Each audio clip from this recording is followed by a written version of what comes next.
Bienvenidos a No tener cabeza con Douglas Harding. Otra vez aquí redescubriendo el Zen en esta parte 5 del capítulo 4, llamada Practicar la no cabeza. Ojalá lo disfrutemos. Vamos a practicar juntos.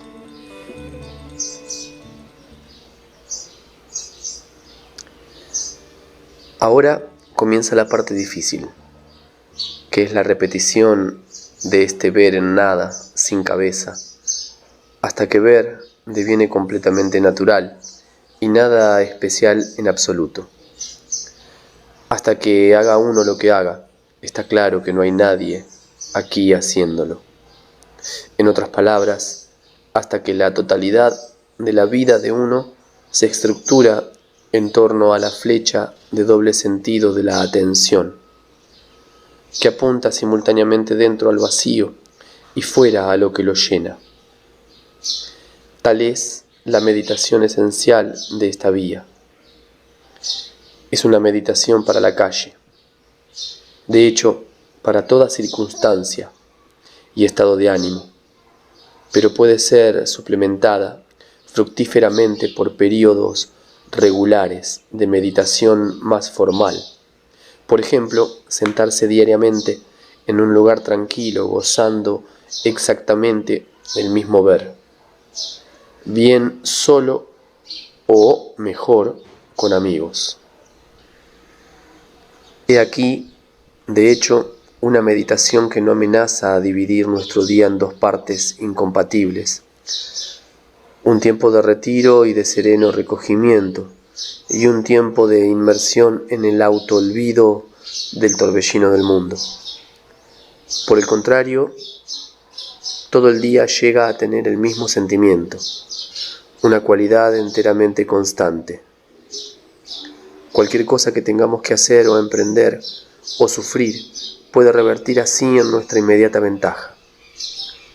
Nos proporciona la oportunidad directa de notar quién está implicado. Para ser preciso, absolutamente implicado y sin embargo absolutamente no implicado. Brevemente, de todas las formas de meditación, esta está entre las menos artificiales y obstructivas, y cuando se le da tiempo para madurar, entre las más naturales y prácticas, y entre las más divertidas también. Es como si la cara original, sin rasgos, de uno, esbozara una sonrisa como la del evanescente gato Cheshire. Al comienzo, la práctica esencial requiere mucho esfuerzo de atención.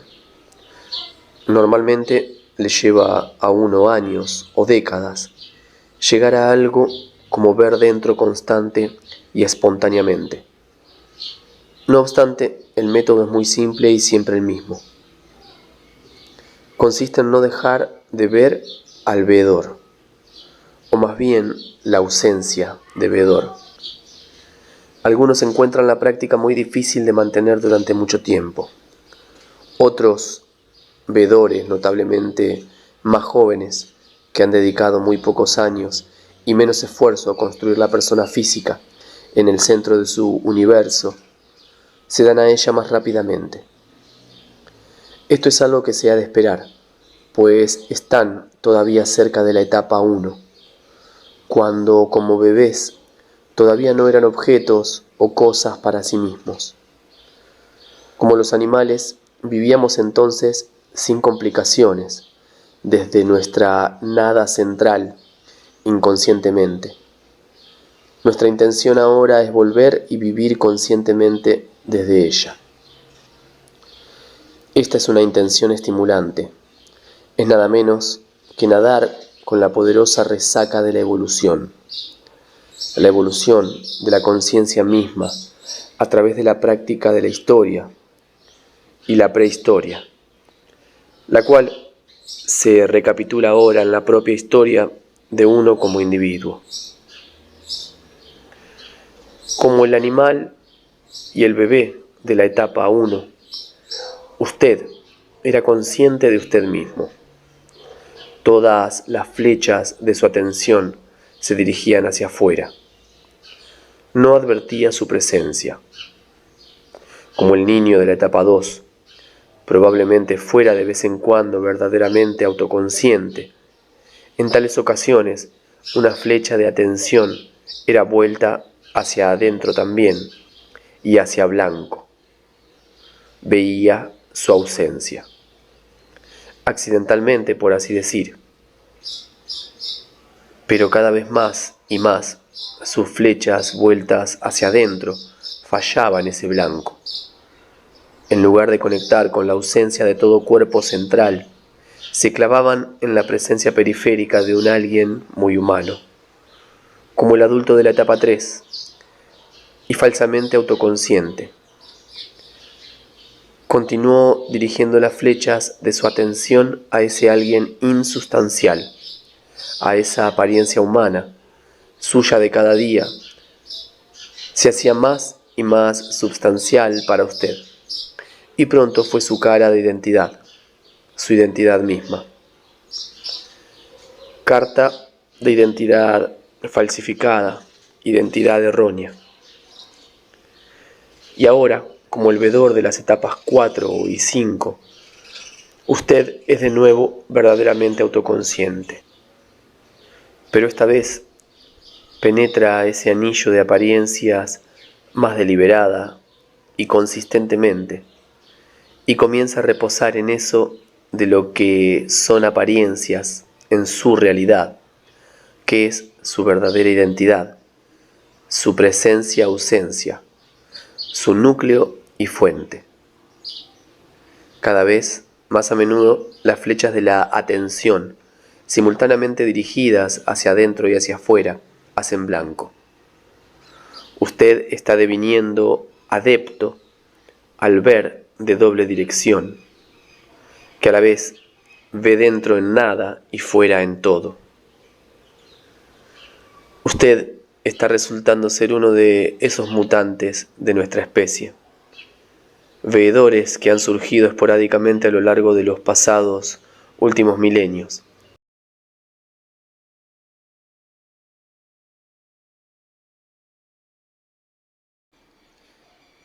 Que anuncian, esperemos, el siguiente salto evolutivo. Quienes, de hecho, señalan la vía de la mejor posibilidad de supervivencia misma de la especie. Entretanto, usted tiene que continuar con nuestra meditación para una vida en el mundo como es ahora. En este punto tenemos que señalar dos cuestiones prácticas importantes. La primera es, ¿cuán constante y sostenida es nuestra meditación? ¿Es posible, después de una práctica suficiente, ser vívidamente autoconsciente todo el tiempo y no perder nunca de vista la ausencia justo aquí? Nota del autor. Hablando estrictamente, por supuesto, no es la conciencia misma, es decir, la vacuidad consciente, lo que evoluciona, sino lo que ocupa, la conciencia atemporal y absoluta que usted es, para la cual algunos reservan el término de presencia a conciencia. No debe ser confundida con su aspecto temporal y relativo, el cual adopta y desecha innumerables funciones, formas y realizaciones. Fin de la nota. Cuando se preguntó a Ramana Maharshi Sobre esto, dio una respuesta altamente significativa. A veces, explicó, la autoconciencia del Jnani está en primer plano como la melodía más alta en la música. En otras ocasiones permanece en el trasfondo, como el acompañamiento del bajo, que apenas se nota hasta que quizás se detenga. Usted lo estaba oyendo todo el tiempo, pero de una manera atenuada. El hecho alentador es que la verdadera autoconciencia, una vez suficientemente valorada y establecida, puede confiarse en que continúe a algún nivel sin ningún trabajo o interés por mantenerla deliberadamente. Es algo así como estar enamorado. Usted no adora a esa persona menos si durante horas no se acuerda de su cara o de su nombre. Es la adhesión que permanece ahí todo el tiempo, ininterrumpida, lo que importa. Así ocurre con la autorrealización. Una vez que se ha adueñado de usted, ya no le dejará. Su verdadera naturaleza tiene su manera propia de crecer, cada vez más manifiestamente evidente. Domina imperceptiblemente. Cualquier intento de imponerle una disciplina de búsqueda, de una meta artificial, solo puede frustrar su maduración, o incluso devenir una suerte de idolatría, una persecución de la no cabeza por la no cabeza, un intento de transformar esta nada en un algo muy codiciado.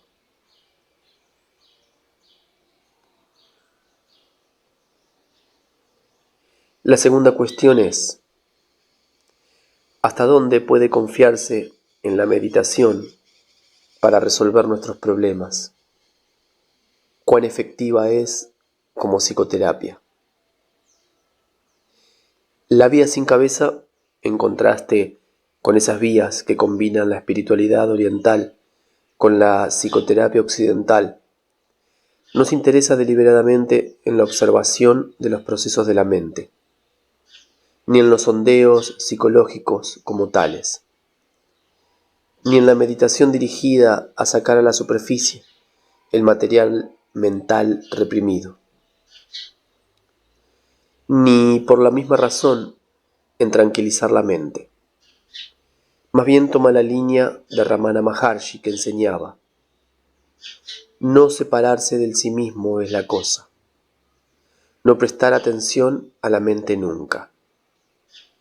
Y de Chang Chen Chi, quien en su valiosa guía The Practice of Zen señala que en el Zen no está interesado en los múltiples aspectos y estratos de la mente, sino en penetrar su núcleo, pues sostiene que una vez que se alcanza este núcleo, todo lo demás deviene relativamente insignificante y claro como el cristal.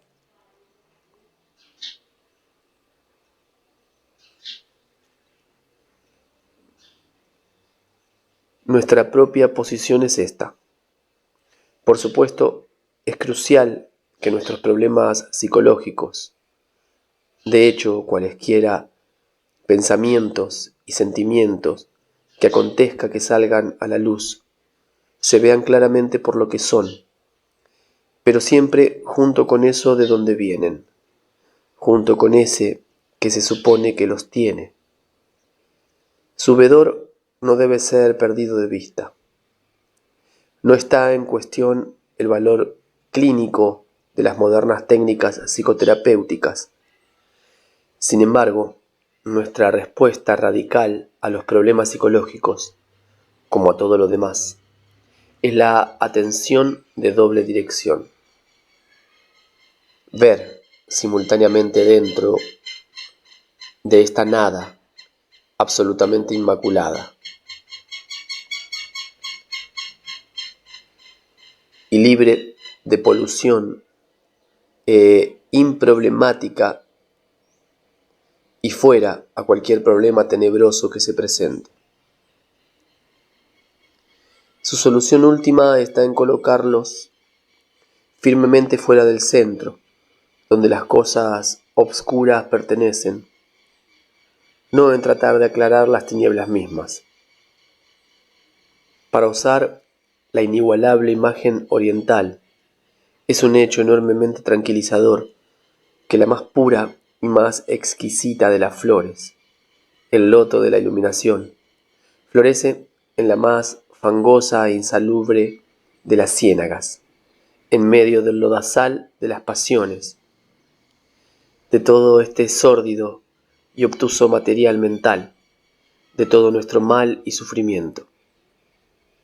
Limpie la ciénaga, esperanza, o intente trasplantar el loto en medio de las asépticas y elevadas nieves de una espiritualidad ultramundana y esotérica, y se marchita. El Zen llega tan lejos que dice que las pasiones son la iluminación, que la ciénaga es el loto. Como siempre, nuestro método consiste en la sumisión a lo evidente, a lo exotérico, antes que apresurarse a interpretarlo y rectificarlo. Una sumisión que lleva al descubrimiento siempre renovado de que lo dado no está, después de todo, tan desesperadamente necesitado de nuestra ansiosa manipulación. De hecho, humildad frente a la evidencia interior y exterior, es decir, frente a nuestra perfecta realidad central absolutamente distinta, y sin embargo, absolutamente una con todas sus imperfectas manifestaciones psicofísicas, sus apariencias regionales, la totalidad de su puesta en escena. Es todo lo que se necesita para nuestra curación. Esta atención de doble dirección, limpia de la intención de una sola dirección, es suficiente para liberarnos de todo mal. Descubre la verdad que nos hace libres, libres en casa, donde no hay ninguna cosa cuyos rastros o huellas haya que aceptar, que nos ate o nos extravíe, y donde fuera, en el reino de las cosas que parecen ir siempre mal, está asimismo bien. Sí, perfectamente bien, por muy amenazadora que parezca esa escena cuando se pierden de vista la casa y su seguridad, y nosotros nos imaginamos neciamente que somos personas o egos separados allá afuera, inmersos en la espesura, bajo un riesgo aterrador.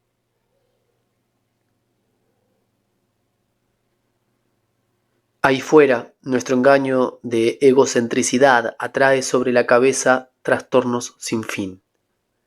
Aquí adentro, la realización de cerocentricidad no solo los repele, cabeza y todo, sino que los transforma enteramente. Vista desde su origen, la densa obscuridad que nos rodea comienza a cobrar una belleza que está más allá de la belleza y de la fealdad. Y por fin nuestros pensamientos, sentimientos y acciones están contribuyendo espontáneamente a esa belleza última. Nuestra meditación de doble dirección, entonces, es psicoterapia verdaderamente radical. Una psicoterapia tan profunda que los resultados abiertos y particulares pueden ser ciertamente muy lentos en su aflorar a la superficie. No obstante, cuando se persiste suficientemente en ella, con toda certeza producirá, más como un don que como una recompensa esperada, mejoras completamente específicas en esa escena exterior, en el reino afligido de problemas de nuestras vidas cotidianas. Típicamente estas mejoras incluirán una vivificación de los sentidos. a saber, descorrer la cortina que sofoca la resonancia de los sonidos, que oscurece el brillo de los colores, que empaña las formas y que filtra la hermosura que brilla en los lugares más feos. Y junto con el despertar sensorial, un complejo de cambios psicofísicos interrelacionados, que incluyen un sostenido estado de alerta de la totalidad del cuerpo, en lugar del tipo de alerta intermitente de la cabeza solo, como si uno estuviera completamente a punto para correr la carrera de su vida. Una reducción del estrés, particularmente en la región de los ojos, la boca y el cuello, como si al fin uno los dejara partir. Un progresivo descenso del centro de gravedad, como si al perder la cabeza uno encontrara su corazón, sus entrañas y sus pies, que ahora están enraizados en la tierra. Una sorprendente mudanza hacia abajo de la respiración, como si fuera una función ventral, y de hecho un descenso general, como si todas las cosas buenas por las cuales uno se había esforzado tanto en las alturas estuvieran esperándole a uno en las honduras. Y equilibrando este descenso, un ascenso igualmente general, que incluye un sentido de exaltación, como si uno estuviera perfectamente aplomado y fuera tan alto como el cielo. Un brote de creatividad, que suscita energía y confianza, una nueva espontaneidad y vivacidad como de niño, y sobre todo, una ligereza, como si uno no fuera tanto acompañado por el viento, sino que fuera el viento mismo. Y finalmente, quizás, un apaciguamiento de los miedos, una marcada reducción de la ansia y de la cólera, una suavización de las relaciones personales, más capacidad para el amor no egoísta, más felicidad. Quizás, como regla, sin embargo, particularmente después de que la conmoción y la novedad iniciales de la autorrealización se han esfumado y de que el gozo de la verdadera naturaleza de uno es oscurecida por la expectación de beneficios para la propia naturaleza humana. Esos beneficios son experimentados como modestos, esporádicos y variables. Los frutos exteriores de ver no son tan particularmente abundantes como naturalmente uno querría.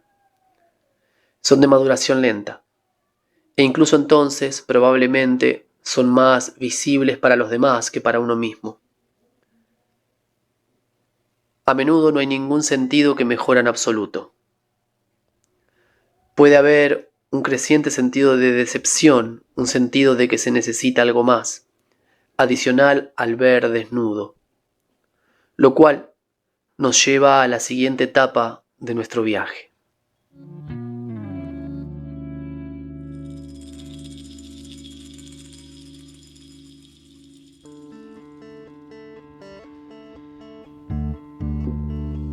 Fin de este practicar la no cabeza, o tal vez más un comienzo para quien decida practicar. Muchas gracias nuevamente por la compañía. Acá estamos en la exploración, en la práctica, y nos encontramos en la próxima aventura.